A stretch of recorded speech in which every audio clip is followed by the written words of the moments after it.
होकर के आगे चलते हैं। वीर नाम की नैया में सतगुरु करे पुकार, आओ मेरी नैया में ले जाऊंगा भव पार, आओ मेरी नैया में ले जाऊंगा भव पार।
उपाध्याय, सर्व साधु साध्वीवृंद, गुरुदेव पूर्णी जी महाराज सबके पावन श्री चरणों में हृदय के अनंत आस्था के साथ कोटिशः वंदन नमः। उपस्थित धर्म श्रद्धालु, श्रावक श्राविकाओं, भाइयों एवं बहनों, जिनवाणी की गंगोत्री में हमारा विषय क्या चल रहा है? कल क्या सुना आप लोगों ने? चलना है वर्णन, है ना?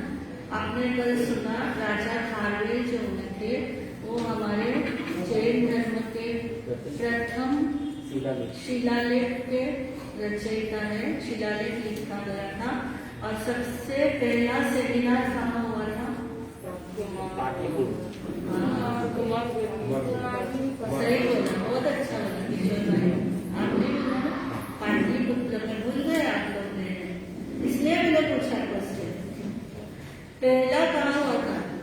पाटलिपुत्र में आचार्य स्थूलीभद्र के नेतृत्व में पहला सेमिनार हुआ, पहला सम्मेलन हुआ। लेकिन दूसरा सम्मेलन जो कुमारगिरी पर्वत पर राजा खारवेल के नेतृत्व में हुआ था, उसमें और पहले सम्मेलन में क्या अंतर है बता सकते हैं आप? क्या फर्क रहा? हाँ, बिल्कुल बराबर बोली कि इसमें स्थूलीभद्र में पाटलिपुत्र में क्या हुआ था सम्मेलन में?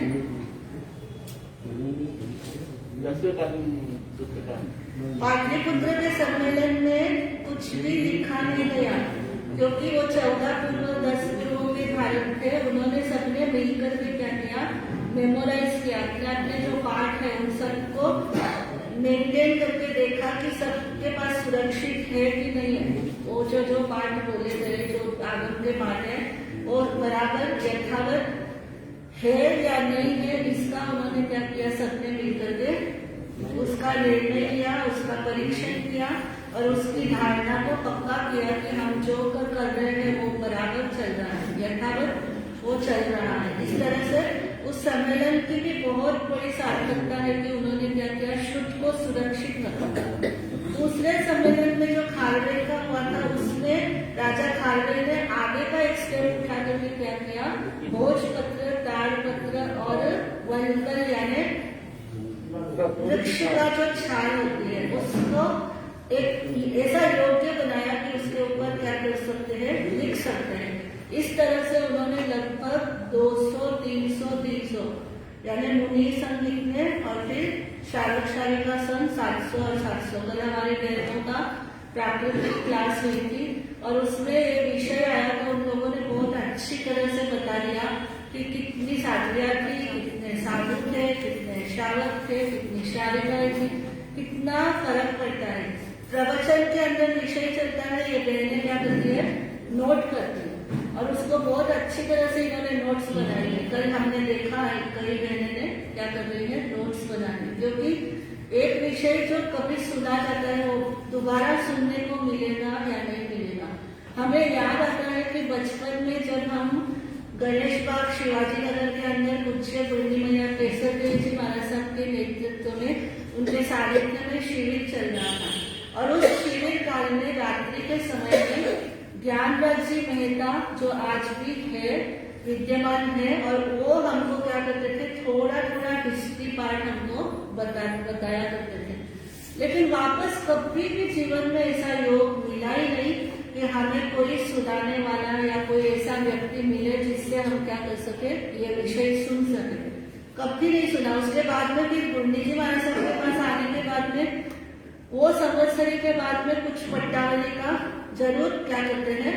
हर वर्ष पारायण करते हैं, थोड़ा सबके बारे में बता देते हैं।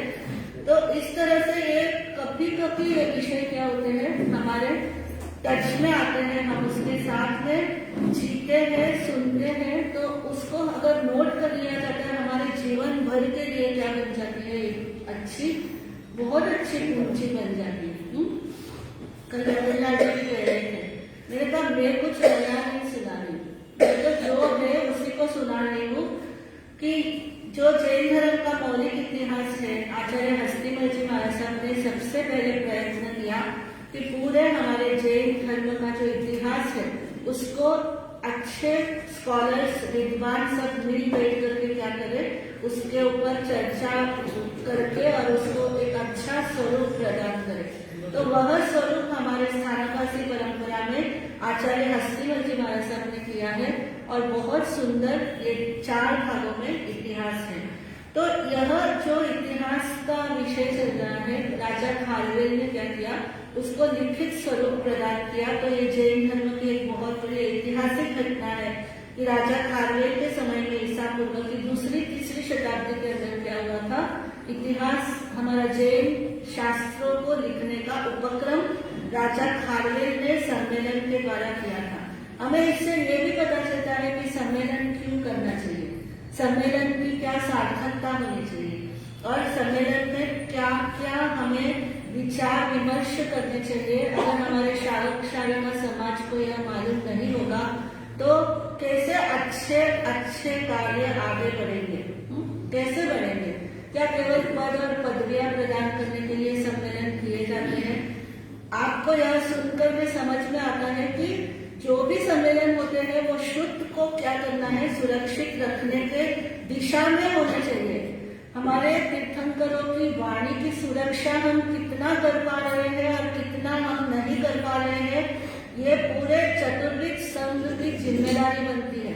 खाली सिर्फ और सिर्फ हम क्या जितना आयोजन कर लिया और उसको पूर्ण कर लिया, उसके अंदर कितने गौतम प्रसादी कितनी हुई, कितने वहां पर प्रभावनाएं बनती गई, ये सब तो बंधुओं इस जन्म में बहुत कर लिया और पिछले अनंतानंत जन्मों में इसी को कर रहे हैं। नहीं कहोगे तो भी वो करना ही है, खाना तो खाना ही है और सब बिजनेस भी करना ही है। लेकिन शुद्ध सुरक्षा की दिशा के अंदर जब तक भी कोई एक बहुत बड़ा महत्वपूर्ण आयोजन होता है, जब श्रम साध्य आयोजन जिसके अंदर तन मन धन का व्यय श्रावक समाज और साधु समाज द्वारा होता है, तो उसमें हमारे शुद्ध गंगा का कितना कितना सुरक्षा हो रही है, कितना हम देखेंगे भगवत गीता के हर भाषा के अंदर क्या है, अनुवाद है और हर व्यक्ति को उसको फ्री ऑफ चार्ज क्या मिलता है, कहीं भी जाते हैं तो भगवत गीता उनको अच्छे से अच्छे ढंग से कलरफुल आर्ट पेपर में क्या करते हैं, भगवत गीता दे देते हैं कि लो इसको पढ़ना, लो इसको पढ़ना। तो क्या होती है, ये शुद्ध की प्रभावना होती है और उसको पढ़ने वाले को भी और देने वाले को भी, पढ़ने वाले को भी, दोनों को क्या होती है, कर्म निष्काम की शुद्धिकरण होता है और उससे हमें लाभ होता है, आत्म लाभ होता है। आत्म लाभ होने वाली जो भी वस्तुएं हैं उनके प्रति हमारा बहुमान, उसके प्रति हमारा आदर सम्मान, उनके प्रति जो ज्ञान सिखाते हैं और ज्ञान के जो भी साधन होते हैं, शुद्ध ज्ञान के, सम्यक ज्ञान के धारक पुरुष होते हैं या कोई भी हो, श्रावक श्राविका हो या साधु साध्य हो, उनके प्रति हमारे मन के अंदर क्या होना चाहिए, बहुत बड़ा बहुमान होना चाहिए। और ये इतिहास पढ़ने से हमको समझ में आ रहा है कि कितने बड़े बड़े राजा भी हैं, तो वह भी क्या करते हैं, जैसे कहते हैं ना, पानी कीजिए छान कर, गुरु कीजिए जान कर, वो क्या करते हैं, वो कसौटी पे कस करके भक्त बनते हैं और भक्त बन करके वे इतने बड़े बड़े शुद्ध कार्य करते हैं, इतने बड़े बड़े जैन धर्म के विस्तार के लिए दूर दूर सुदूर प्रांतों के अंदर हिंसक को अहिंसक बनाने का प्रयत्न करते हैं। इसको कहते हैं कि जैन धर्म की प्रभावना करना।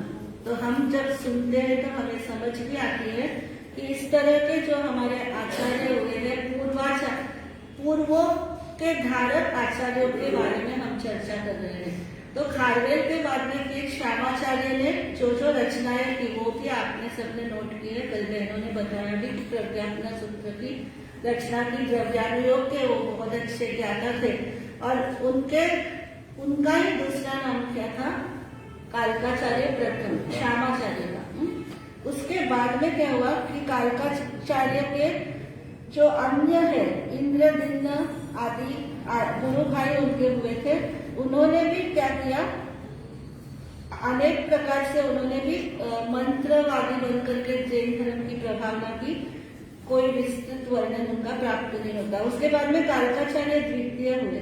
तो ये आचार्य समुद्र के आचार्य काल के अंतिम समय में यानी फर्स्ट शताब्दी के बाद, प्रथम सेंचुरी, यानी वेद निर्माण 5वीं शताब्दी में द्वितीय कालिकाचार्य हुए थे। तो इनके ये जो द्वितीय कालिकाचार्य हुए, ये वेर सिंह राजा जो धारावास निवासी है, सुरसुंदरी रानी है, उनके पुत्र है, यानी राजकुमार है कालक। और उनकी जो पुत्री या उनकी बहन है वो सरस्वती नाम था उनका। सरस्वती और कालक दोनों भाई बहनों में सभी कार्यों को साथ साथ करने की प्रवृत्ति थी। कहीं जाना हो, कहीं आना हो, कहीं उपदेश सुनना हो या कोई भी मनोरंजन के कार्य के लिए जाना हो, तो दोनों भाई बहन साथ साथ में जाते आते थे। तो एक बार उन्होंने मुनि महाराज का सत्संग प्राप्त किया और उनका उपदेश सुना, उनको वैराग्य हुआ दोनों को, और दोनों ने भी क्या किया, दीक्षा धारण कर ली। दीक्षा धारण करके वेद निर्माण 453 में उनको आचार्य पद की प्राप्ति हुई। और उन्होंने, उनके पास शिष्य आते थे तो क्या होते थे, शिष्य टिकते नहीं थे। तो इसलिए वो सोचते थे कि मेरा निमित्त ज्ञान शायद अच्छा नहीं है, मुहूर्त वगैरह देखने का दीक्षाओं के आयोजन में संभव है, मेरे ज्ञान में क्या है, कोई ना कोई खोट है। तो वो उसी निमित्त ज्ञान को सीखने के लिए आजीवकों के पास गए। अब ये आजीवक जो है एक मत है जो भगवान महावीर स्वामी के समय में जमाली ने इसको किया था। उनका ही जमाली ने यह मत स्थापना की थी। जमाई ने गौशाला ने ही क्या की थी, इस मत की स्थापना की थी। और ये आजीवक मत के जो व्यक्ति होते हैं, ये एक इनसे बहुत बड़ी संप्रदाय बाद में भी हमारे यहाँ पर प्रचलित हुई, जिसके अंदर वो रहते थे दिगंबर नग्न मुनि की तरह, और सारे जो आगम है वो श्वेतांबरों के आगमों की प्ररूपना करते थे। तो ऐसे आजीवक मत के जो साधु थे उनके पास निमित्त ज्ञान का अच्छा नॉलेज था। तो वहां पर जाकर के उन्होंने क्या किया, निमित्त ज्ञान सीखा, विशिष्ट ज्ञाता बन गए निमित्त ज्ञान के, यानी ये ज्योतिष है, मंत्र तंत्र आदि इन सब का। उसके बाद कालकाचार्य कहते हैं कि उज्जैनी के अंदर पधारे, तो वहां पर साध्वियों के समुदाय के साथ साध्वी सरस्वती को वहां के राजा ने देखा तो उसके ऊपर मोहित हो गए। उन्होंने उसका अपहरण करा करके अपने राज्य के अंतःपुर में पहुंचा दिया। आचार्य कालक को पता चला तो उन्होंने क्या किया, उनको समझाने का प्रयत्न किया तो कि वह साध्वी जी है, मेरी बहन है, इसको आप क्या करिए, छोड़ दीजिए। बार बार कहने पर भी राजा ने क्या किया, उसको नहीं छोड़ा। तो इन्होंने, आचार्य कालक ने प्रतिज्ञा की कि इसको क्या करना चाहिए, राजच्युत करना चाहिए, राजा के पद से इसको हटा देना चाहिए। ऐसा राजा किस काम का? तो कहते हैं कि उन्होंने पागल की तरह अपना बिहेवियर किया और चौराहे पर घूमते रहे। वो राजा का नाम गर्दभील था। तो गर्दभील राजा को विश्वास हो गया कि ये क्या हो गया है, पागल बन गया है। फिर उज्जैनी से निकल करके भड़ोच के अंदर बलमित्र और भानुमित्र नाम के जो दो भाई थे, तो जो छोटे भाई भानुमित्र है उनका जो लड़का है, उन्होंने कालकाचार्य की वाणी को सुन करके वैराग्य धारण करके दीक्षा ले ली। इससे दोनों भाई रुष्ट हो गए और उन्हें कालकाचार्य को चातुर्मास के चलते चलते क्या किया, यहाँ इस नगरी में नहीं रहना, तुम यहाँ से जाओ। इस तरह से उनको वहां से विहार करने को बाध्य कर दिया। तो वहां से वे पुनः उज्जैनी के शक राज्य वहां से निकल करके कहते हैं कि जब वो इधर आए, दूसरी जगह पर आए, राजा सातवाहन के प्रतिष्ठानपुर नगर के अंदर आए, राजा सातवाहन के पास, और उधर आकर के उन्होंने कहा कि पर्युषण पर्व की आराधना करनी है, तो उसकी तैयारियां यहाँ पर की जाए और उसका धर्म ध्यान पूर्वक आयोजन रखा जाए। तो राजा सातवाहन श्रद्धालु थे, अच्छे भक्त थे, अनुयायी थे जैन धर्म के। उन्होंने देखा कि एक बहुत बड़ा कार्यक्रम जो कि हमेशा से इस राज्य के अंदर क्या होता है, चलता आया है, तो ऐसा उत्सव जो है वो इंद्र महोत्सव कहते हैं उसको, तो ये इंद्र महोत्सव जो है वह पंचमी के दिन ही आ रहा है। भाद्रवा शुक्ला पंचमी के दिन ही इंद्र महोत्सव मनाया जा रहा है। और उस इंद्र महोत्सव में सम्मिलित होने के लिए मुझे भी क्या करना पड़ेगा, वहां पर जाना पड़ेगा। तो हे आचार्य भगवान, क्या षष्ठी को अगले दिन नहीं रखा जा सकता है संवत्सरी पर्व? तो बोले कि नहीं, ये तो संभव नहीं है, आचार्य भगवान ने मना किया। तो कहते कि चतुर्थी को रखा जाए तो कैसा रहेगा?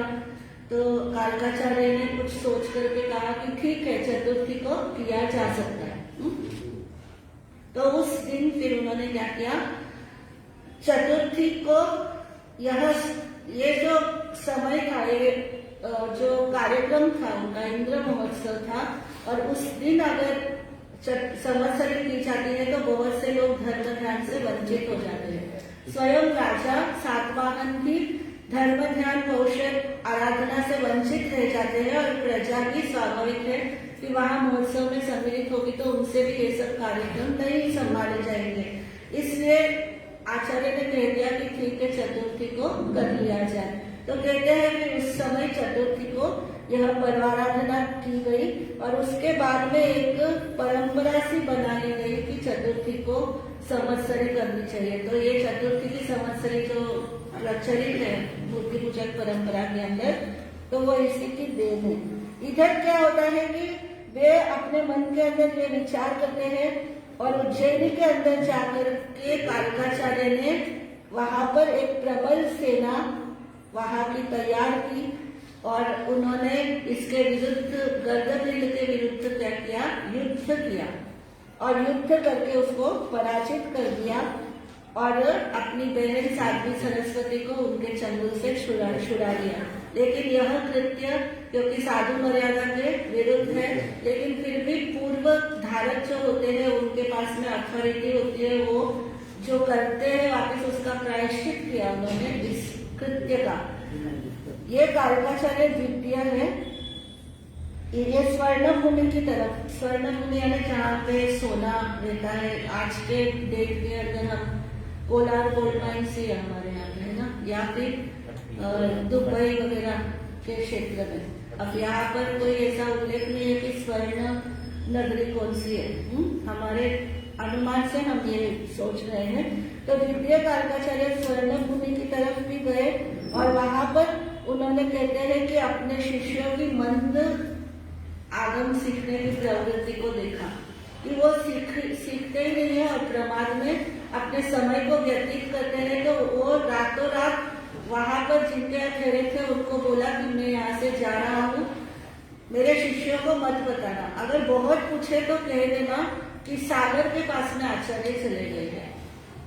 तो कहते हैं वहां से निकल करके वो सागर कच्छ में चले गए, जो उनके ही पौत्र शिष्य है, उनके शिष्य के शिष्य प्रशिष्य है। ये बाद में उल्लेख आता है, लेकिन पहले ही आपको बता देने से आपको फिट रहेगा।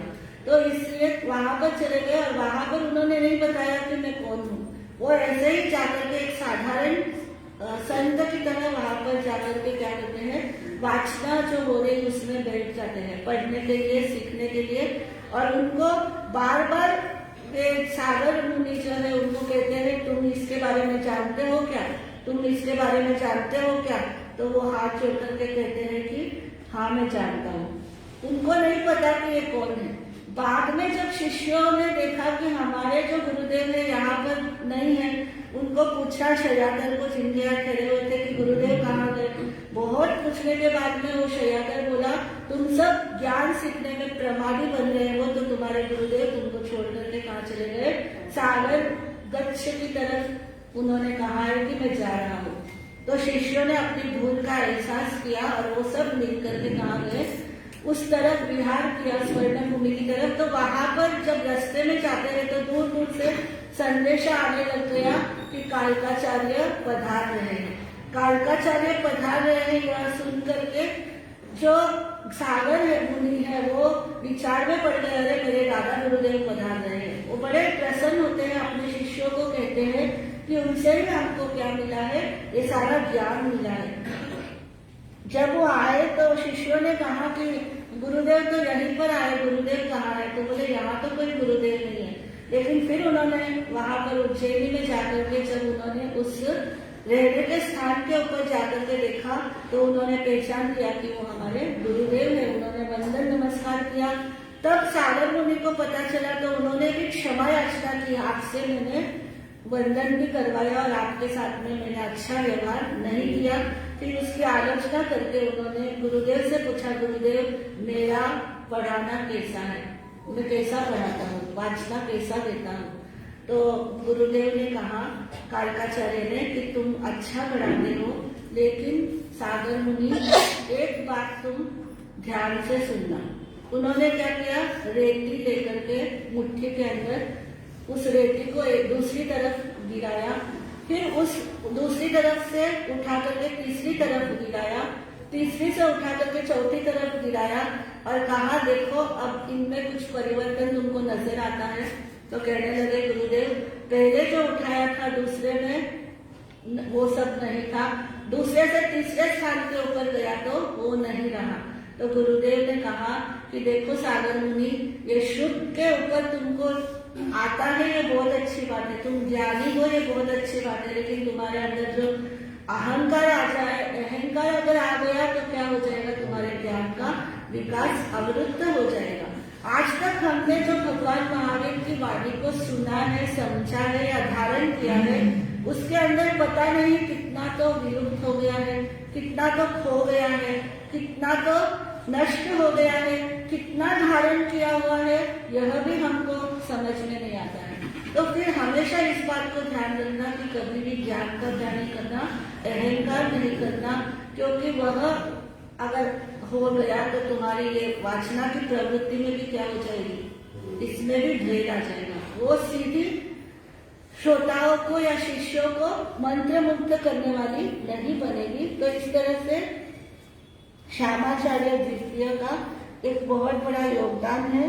वो वहां उनके बाद में शांडिल्य गच्छ हुआ और उसके बाद में जो आचार्य विक्रम की प्रथम शताब्दी में आचार्य वृद्धवादी हुए।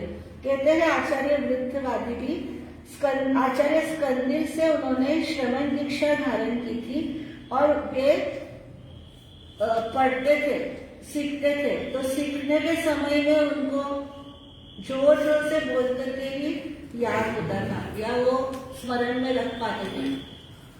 दीक्षा के बाद साधुओं के साथ में वो बैठते हैं, उठते हैं, सोते हैं, तो सब जगह क्या करते हैं, जोर जोर से बोलते हैं। तो उससे क्या होने लग जाता है, अगर आप भी प्रवचन सभा में आते हैं, एक जना सामयिक लेते हैं, जोर जोर से बोल बोल करके सामयिक लेते हैं, तो दूसरा प्रवचन सुन रहा है उसको डिस्टर्ब होता है, या आपका मोबाइल बज रहा है, तो एक का बज रहा है और यहाँ पर 300 जने बैठे हुए, सभी को क्या मिल रही है, सभी को ही बाधा हो रही है, सभी के साथ तुम क्या कर रहे हो, ज्ञान के अंतराय का बांध रहे हो। और उस ज्ञान के अंतराय के कारण से ही फिर क्या होता है, बुद्धि में जल्दी से चढ़ता नहीं है, सीखा हुआ याद रहता नहीं है और वापस उसको चिताते हैं तो भूल जाते हैं। आगे पाठ पीछे सपाट, है ना, आगे सुनते हैं पीछे का वापस सपाट होता रहता है। तो ये सब क्यों होता है, क्योंकि ज्ञान के अंदर क्या की बाधा डाली। तो यहाँ पर इनको भी नहीं चढ़ता है, वृद्धवादी को जोर जोर से बोलते हैं तो दूसरे साधु बोलते हैं तुम थोड़ा धीरे बोलो, तुम थोड़ा धीरे बोल सकते हो ना। तो एक दिन तो क्या हुआ, बहुत दंग आकर के किसी ने कह दिया, किसी साधु ने, कि क्या तुमको बहुत बड़ा मूसल में से क्या पेड़ उगाना है, मूसल में से तुम पेड़ उगाने वाले हो जो इतना जोर जोर से पढ़ते हो। सभी भी तो पढ़ते हैं लेकिन सब शांति से पढ़ते हैं। अब ये बात उनके दिल के ऊपर चुभ गई। कहते उन्होंने सरस्वती देवी की आराधना की और सरस्वती देवी की साधना से माता प्रसन्न हुई और उनको कहा सर्व विद्यावान भव, तुम सर्व विद्या संपन्न बन जाओ।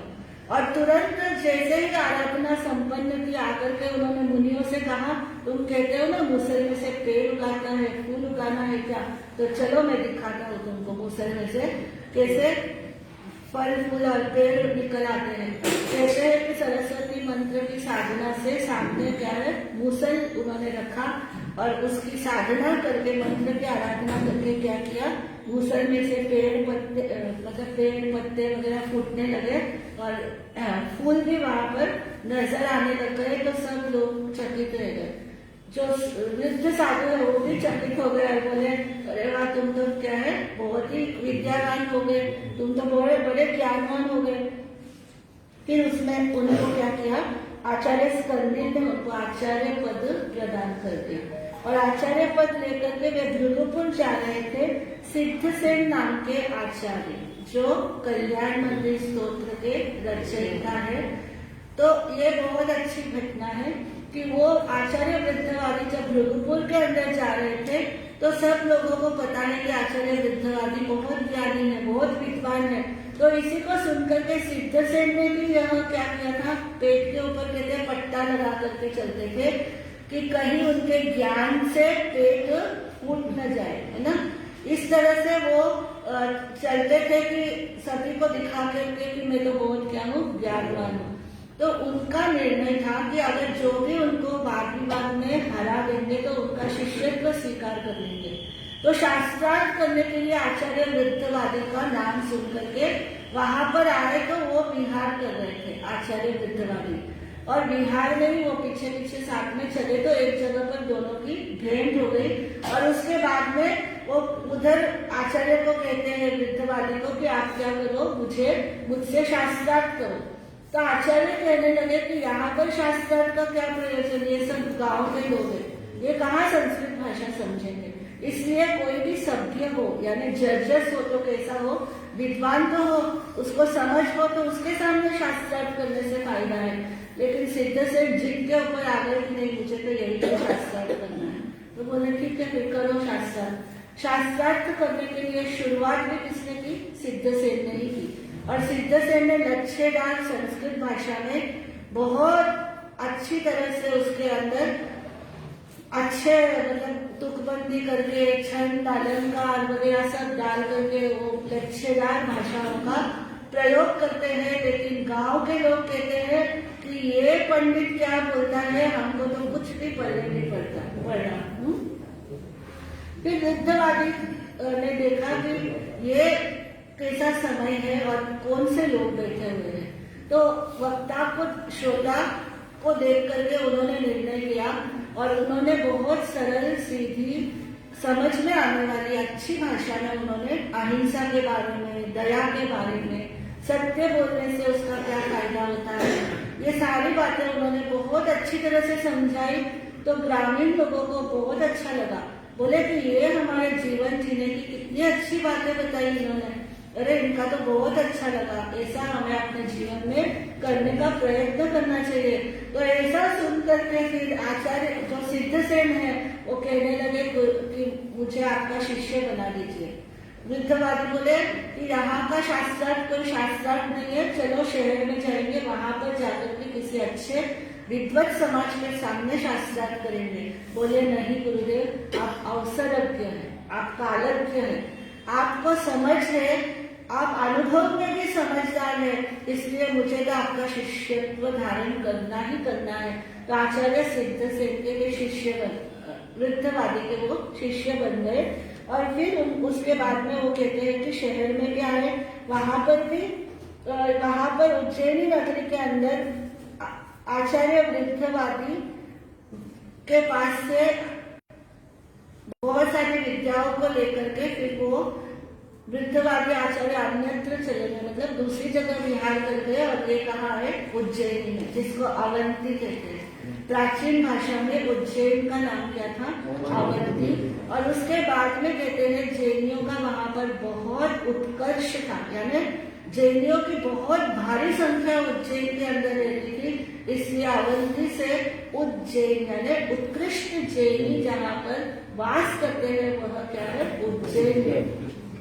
तो उज्जैन नगरी जो पहले अवंती नगरी थी, अवंती की तरफ जब सिद्धसेन दिवाकर पधार रहे थे तो उनको कई उपाधियां मिल गई थी, जैसे सर्वज्ञ पुत्र भी उनको कहा जाने लगा। तो राजा विक्रमादित्य की पालकी का सामने आना, रथ के ऊपर, हाथी के ऊपर सवार होकर के राजा विक्रमादित्य सामने से आ रहे हैं और इधर श्रावक श्राविका समाज जय जयकार करके सिद्धसेन दिवाकर को क्या कर रहे हैं, अगवानी कर रहे हैं, उनका वेलकम किया, उन्होंने स्वागत किया उज्जैन नगरी के अंदर। इस तरह से विक्रमादित्य ने क्या किया, मानसिक वंदन दिया। मानसिक वंदन का मतलब मन से उन्होंने वंदन किया, कोई हाथ जोड़ करके या नीचे उतर करके वंदन नहीं किया। हाथी के ऊपर ही बैठे बैठे उन्होंने ऐसे ही वंदन किया। उसको समझ करके आचार्य सिद्धसेन ने भी उनको आशीर्वाद प्रदान किया। तो विक्रमादित्य कहने लगे कि आपका आशीर्वाद इतना सस्ता है कि कोई वंदन नहीं करे तो भी तुम क्या कर देते हो, उसको आशीर्वाद दे देते हो। तो कहने लगे कि तुमने मानसिक आशीर्वाद, तुमने मानसिक वंदन किया, उसी का मैंने क्या किया है, आशीर्वाद दिया है। तो राजा विक्रमादित्य बहुत खुश हो गए और वो हाथी से नीचे उतर करके गुरुदेव को वंदन नमस्कार करके, सिर झुका करके वंदन नमस्कार किया कहते हैं। और फिर उसके बाद में उन्होंने और भी कई परीक्षाएं हुई उज्जैन नगरी के अंदर। कहते हैं कि कुछ इनको प्रायश्चित भी आया था सिद्धसेन दिवाकर को। क्यों आया था, तो कहते हैं कि उस समय संस्कृत भाषा का बहुत बड़ा बोलबाला था और लोग उपहास उड़ाते थे। विद्वान वर्ग जैन समाज का उपहास उड़ाने लग गए, हंसी करने लग गए कि इनको तो संस्कृत भाषा आती भी नहीं है, संस्कृत भाषा में इनका कोई कुछ भी ग्रंथ नहीं है, ये बोल भी नहीं सकते है संस्कृत भाषा। इस तरह से हंसी उड़ाई। तो सिद्धसेन जन्म से ही क्या थे, संस्कृत के बहुत प्रकांड विद्वान थे। इसलिए उनको ये बात चुप गई और उन्होंने नमो अरहत सिद्ध आचार्य उपाध्याय सर्व साधुभ्यो नमः इस तरह से उन्होंने बोल दिया। मतलब नवकार मंत्र का उसका संस्कृताइजेशन करके उसके अंदर जब उन्होंने बोल दिया और गुरुदेव से कहा कि गुरुदेव हमको इस प्राकृत भाषा का क्या कर देना चाहिए, संस्कृत में भी इसका अनुवाद करके इसको भी बोलना चाहिए। तो गुरुदेव बोले कि तेरा ये बोलना भी दोषपूर्ण है, क्योंकि ये भगवान का अनादि अनंत काल का नवकार महामंत्र है और यह इसी तरह से सभी तीर्थंकरों के समय में प्रचलित हुआ है, इसी तरह से चलता है। तो कहते हैं कुछ उनको प्रायश्चित भी दिया गया इस बात के लिए, केवल इतने से के लिए उनको प्रायश्चित प्राप्त हुआ। और इस तरह से वो छद्म वेश के अंदर विचरण कर रहे थे।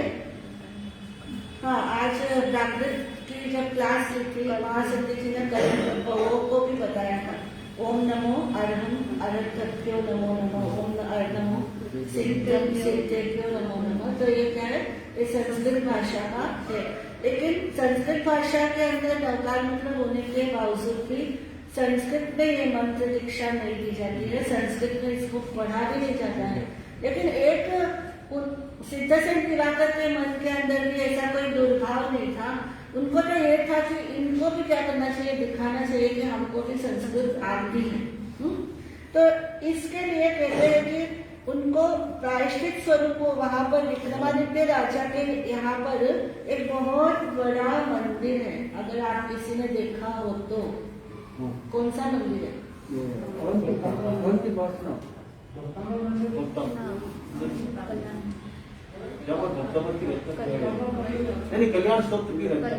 हाँ, नाम क्या है उस मंदिर का? अवंती पार्षद तो अनुमान से बना दिया है उस जगह पे, रियल मंदिर नहीं है, महाकाल मंदिर है।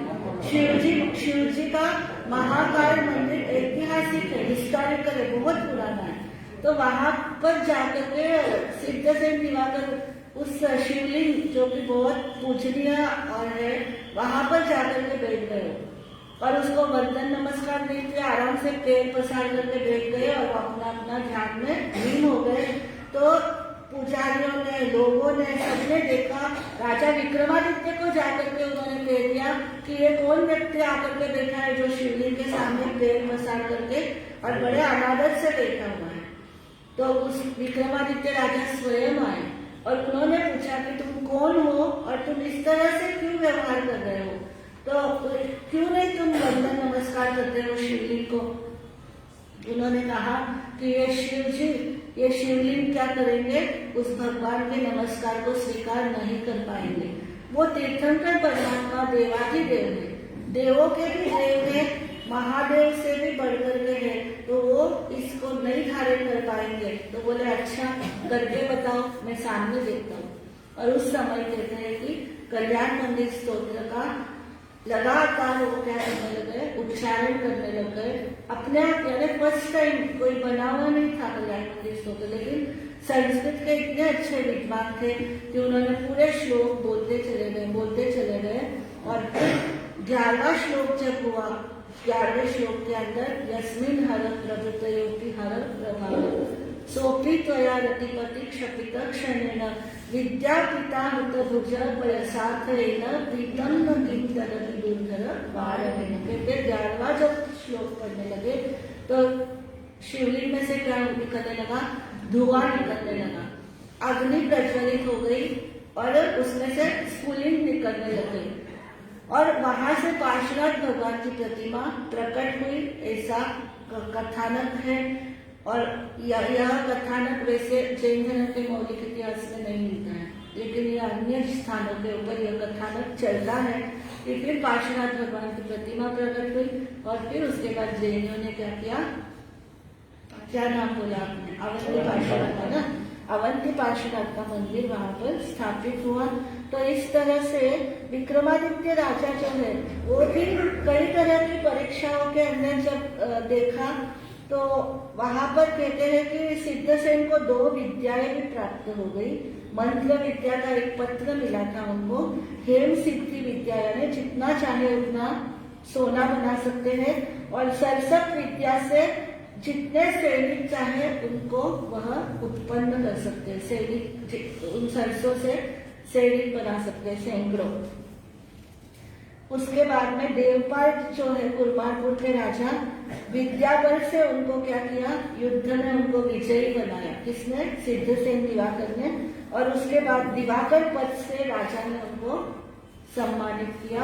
और उसके पश्चात में वे कहते हैं कि उनको काफी आराम से राजा के सभी राजस्वी सुखों का भोग करते हुए और अच्छा खान पान खाते हुए प्रमाद में रहने लगे। तो आचार्य विद्यावादी ने स्वयं आकर के गुरुदेव ने उनको उनके जो पालकी है, उनकी पालकी को अपने कंधे के ऊपर लेकर के चले, तो थोड़ा सा लड़खड़ाते हुए चलने लगे। तो उन्होंने कहा कि तुम्हारे जो कंधे हैं तो वो क्या, तुम भूरी भार भरा प्रांत बाधती स्कंध ऐशते, मतलब भार के कारण से तुम्हारा स्कंद यानी ये जो कंधा है वो क्या इधर उधर लड़खड़ा रहा है, इसलिए तुम पालकी को ठीक से नहीं चला रहे हो। तो आचार्य वृद्धवादी कहते हैं तथा न बाधते स्कंद यथा बाधती बाधते। वो बोलते मेरा स्कंद नहीं दुख रहा है, तुम्हारा जो शब्द है ना, बाधते बोलना चाहिए, वहां तुम क्या कर रहे हो, बाधती बोल रहे हो। कहा तो तुम इतने अच्छे संस्कृत के विद्वान, तुमको क्या हो गया, तुम्हारे प्रमाद के कारण से तुम स्वाध्याय बराबर नहीं फेर रहे हो, इसलिए क्या हो रहा है, तुम्हारे इसमें शब्दों में भी क्या हो रही है, गड़बड़ हो रही है। तो कहते हैं फिर उन्होंने क्या किया, गुरुदेव के सामने क्षमा याचना की और पुनश्च वह बहुत ही सुंदर ढंग से अपने संयम की मर्यादाओं का पालन करते हुए विचलन करते हैं। और आचार्य सिद्धसेन दिवाकर से राजा विक्रमादित्य अत्यंत प्रभावित होकर के जैन धर्म की भारी प्रभावना की उन्होंने। वो स्वयं भी क्या हुए, जैन बन गए और उन्होंने स्वयं ने शासन की बहुत प्रभावना की। और राजा विक्रमादित्य से ही क्या चालू हो गया, विक्रम संवत चालू हुआ, है ना। विक्रमादित्य ने परोपकार के क्या क्या कार्य किए थे, तो कहते हैं कि उन्होंने न्यायोदार ग्रंथ की रचना करवाई अपने राजमहल में। 18 राजाओं को सिद्धसेन ने प्रतिबोध दिया और उनके महाप्रभावक कार्यों के पश्चात उन्होंने जो जो दिया, तो कहते न्यायोदार ग्रंथ दिया, जो न्याय के क्षेत्र के अंदर, जिसको लॉजिक कहते हैं आज आपकी भाषा में, लॉजिक, है ना। तो लॉजिक्स यानी न्याय के विषय में उन्होंने बहुत बड़ा ग्रंथ लिखा जिसको न्यायावतार कहते हैं, जिसमें तर्क वितर्क आर्ग्यूमेंट्स करके क्या किया गया, सिद्धि की गई है। तो सन्मति तर्क प्रकरण, ये आज भी हम लोग अपने जैन धर्म में पाथर्डी बोर्ड से जो परीक्षाएं होती है उसमें सन्मति तर्क प्रकरण, है ना, यानी अच्छी बुद्धि से तर्क वितर्क करके बात को समझना। तो सन्मति तर्क प्रकरण भी सिद्धसेन दिवाकर की देन है ना। 32 द्वादशिकाएं लिखी उन्होंने, यानी 32 गाथाओं वाली 32 ऐसे अलग अलग काव्य उन्होंने लिखे, जिसको 32 द्वादशिकाएं कहते हैं। न्यायावतार भी लिखा और नयावतार भी लिखा। नय जो प्रमाण और नय है जैन न्याय में, उस नय का भी एक ग्रंथ लिखा जिसको नयावतार कहते हैं। न्यायावतार अलग है, नयावतार अलग है। फिर कल्याण मंदिर स्तोत्र की उन्होंने रचना की और उन्होंने इस पहली शताब्दी के अंदर, विक्रम की ये पहली शताब्दी है क्योंकि विक्रमादित्य राजा से विक्रम संवत मालव संवत चला, तो ये बहुत उल्लेखनीय बात है कि ये 470 वर्ष के बाद, वीर निर्माण के 470 वर्ष के बाद में क्या हुआ, विक्रमादित्य का विक्रम संवत चला। तो आज तक हम जो भी बात कर रहे हैं वीर निर्माण संवत से ही कर रहे हैं, क्योंकि इससे पहले कोई संवत चला ही नहीं। शक संवत भी बाद में हुआ, यानी 135 वर्ष पूर्व शक संवत चला वीर निर्माण से 175 वर्ष के बाद में, और ईस्वी चली तो भी 57 वर्ष के बाद में चली। मतलब ईस्वी सन जो हम क्रिश्चियन का एडी बोलते हैं ना, ये एडी यानी 1st सेंचुरी एडी, और जो उससे पहले हुआ उसको 1st century BC, 2nd century BC, इस तरह से बोलते हैं। तो जो ईसा संवत चला, यानी जीसस का जो संवत चला वो 57 वर्ष के बाद में चला। किसके? विक्रम संवत के 57 वर्ष के बाद में। तो जब भी कोई कैलकुलेशन करता हो, विक्रम संवत और वीर निर्माण संवत, ये दो संवत हमारे जो पिछले आचार्य हैं, चाहे वो जैन धर्म के मौलिक इतिहास का पहला एडिशन देख लो या इससे पूर्व की कोई भी रचनाएं जो होगी, तो उस टाइम पीरियड के अनुसार वो संवत ही डलेगा उसमें। तो उस समय ईस्वी सन था ही नहीं। आप भी सोचते होंगे कि आप क्या, हम भी सोचते हैं क्या वीर निर्माण संवत, हमको तो अब पता है इसलिए अब हमको नहीं पता, हमें नहीं लगता कुछ भी। लेकिन आप इतने दिन से क्या सुन रहे, वीर निर्माण संवत 170 में सूर्य पत्र के सामने ये हुआ था, वीर निर्माण संवत इसमें हुआ था, क्योंकि और कोई पहचान थी ही नहीं, है ना। वीर निर्माण संवत ही हमारे लिए क्या था, उपादेय था और वही कार्यरत था। इसलिए उसके बाद में 470 वर्ष के बाद में प्रथम शताब्दी विक्रम की प्रारंभ हुई, और वो कब हुई, आचार्य सत्यसेन के समय में हुई। राजा विक्रमादित्य के ऊपर प्रभावित करने वाले, जैन धर्म का प्रभाव डालने वाले, अहिंसा के प्रति उनके सम्मान दिलाने वाले कौन है, आचार्य सिद्धसेन दिवाकर है, जिन्होंने विक्रमादित्य को क्या किया, जैन धर्म से जोड़ा।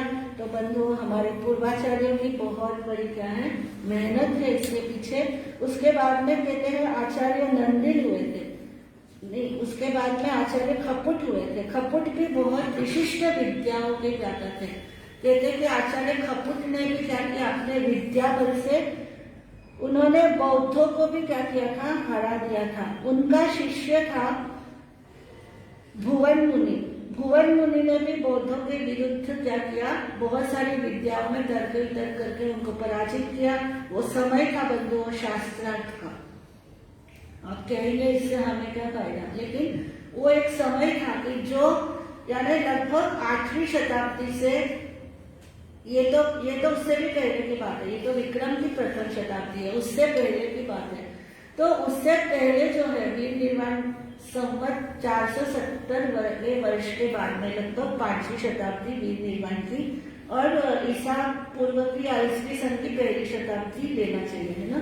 तो इस सेंचुरी के अंदर क्या था, तार्किक युग था, यानी तर्क वितर्क करके जो अपने धर्म को, जो अपनी बात को सिद्ध कर सकेगा स्पष्ट रूप से, उसको राजा क्या करता था, सम्मानित करता था, और उसके राज्य में उस धर्म की क्या होती थी, प्रतिष्ठापना होती थी। तो एक बहुत बड़ी चुनौती होती थी जैनाचार्यों को कि वे अपने धर्म की प्रभावना करके क्या करें, राज धर्म बनाए और उसमें अपने धर्म को सम्मानित और सत्कारित होते देखे। तो इससे उनको एक सेटिस्फेक्शन होती थी कि हमने अपने धर्म के लिए क्या किया है, कुछ किया है। तो इसलिए वो क्या करते थे, ऐसे संस्कृत के ग्रंथों की रचना करते थे, संस्कृत में वाद विवाद करके स्वयं चैलेंज लेते थे, दूसरे बौद्ध भिक्षु हो या दूसरे लोग हो, तो कहते हैं कि इस तरह से क्या करते थे, वो अपने मत की स्थापना करके उसके प्रति श्रद्धा और निष्ठा के भाव जगाते थे लोगों के मन के अंदर। तो ये बहुत बड़ा कार्य खपुट मुनि ने भी किया था।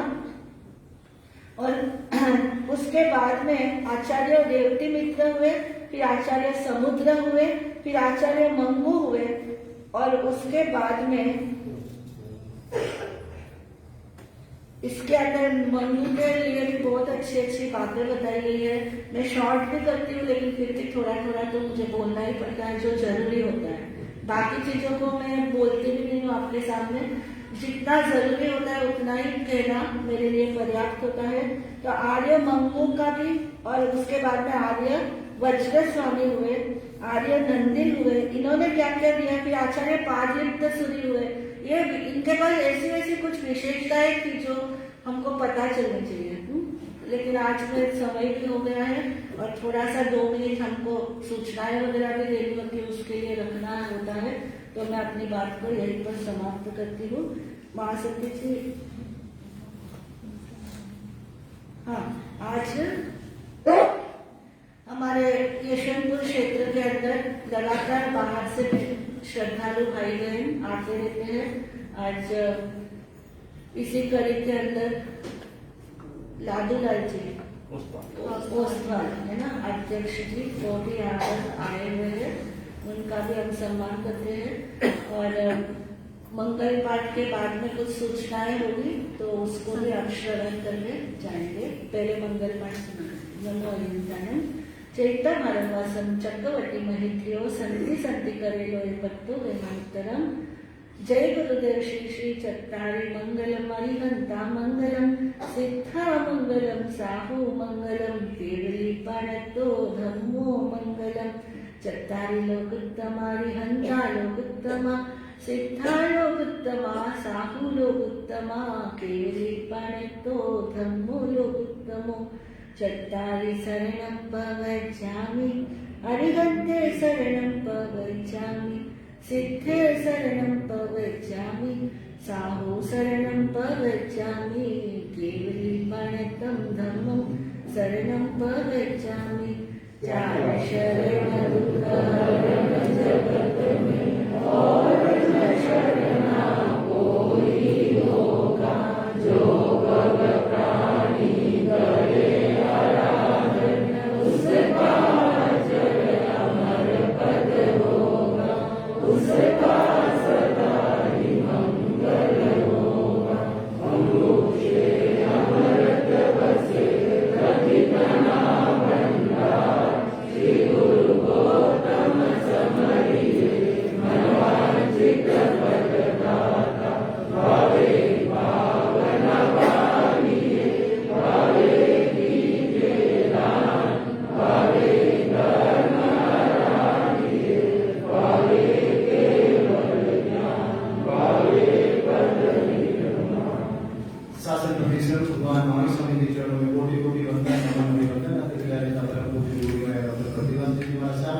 डॉक्टर प्रशंसा श्री जी महाराज के पवित्र पावन चरणों में कोटि कोटि वंदन नमन अभिवंदन। आज की धर्म सभा में पधारे हुए सभी धर्म प्रेमी बंधुओं का, माताओं का, बहनों का श्री वर्तमान स्थान निवासी जैन रामचंद्र हार्दिक स्वागत करता है, अभिनंदन करता है। बाहर गांव से पधारे हुए मेहमानों के लिए, दिन भर धर्म आराधना करने भाई बहनों के लिए, आमिर एकादशी करने वाले भाई बहनों के लिए भोजन की व्यवस्था श्री संघ के चौकी के ऊपर रखी गई है। कृपया सहज भोजन करने के लिए पधारे। आज हमारी धर्म सभा के बीच में श्री अम्बेश गुरु सेवा समिति के अध्यक्ष श्रीमान लादूलाल साहब ओसवाल, महामंत्री सुरेंद्र जी आचार्य जो कॉन्फ्रेंस के भी महामंत्री है और हमारे यशवंतपुर संघ के पूर्व मंत्री वो रह चुके हैं, ऐसे गुरु भक्त जो यहाँ पर पधारे हैं, हम उन सबका हार्दिक स्वागत करते हैं, अभिनंदन करते हैं। समिति की तरफ से सुरेंद्र जी आचार्य कुछ बात रखेंगे, जो आने वाला प्रोग्राम है बहुत ही बड़ा, उसके विषय में आप जानकारी देंगे, तो मैं आमंत्रित करता हूँ सुरेंद्र जी आचार्य कृपया पधारे और वो जानकारी मिल जाए।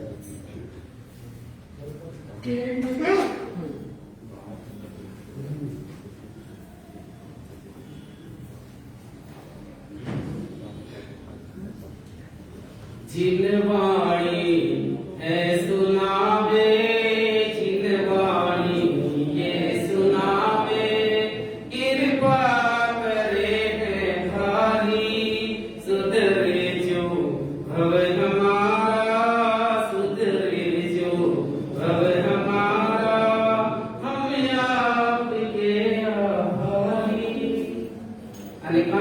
के प्रणेता शास्त्रीय भगवान महावीर स्वामी के पावन चरणों में कोटि से वंदन नमन।